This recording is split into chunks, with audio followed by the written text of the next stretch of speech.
Kun himottaa suklaata, kaljaa, tupakkaa, mitä tahansa, niin todellisuudessa sitä ei halua tuota asiaa, vaan pohjimmiltaan siinä on meidän mielen halu olla ok tämän hetken kanssa. Jos tämä, mikä nyt on, olisi tarpeeksi, niin tuota pakottavaa halua tuohon asiaan ei nousisi mieleen.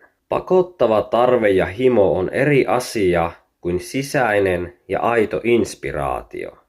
Ja se iso ero näiden välillä on se paikka, mistä tuo halu tehdä kumpuaa. Nouseeko se puutteesta vai riittoisuudesta, pakoilemisesta vai läsnäolemisesta?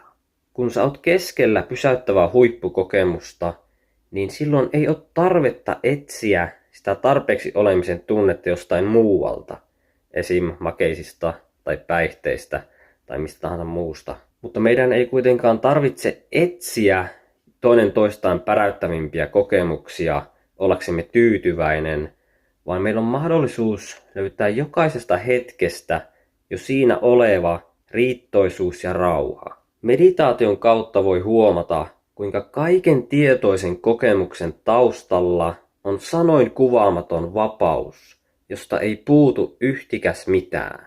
Pohjimmiltaan tuon himon ja haluamisen vallassa oleminen perustuu epäonnistumiselle tiedostaa jo tässä hetkessä oleva eheys ja täydellisyys.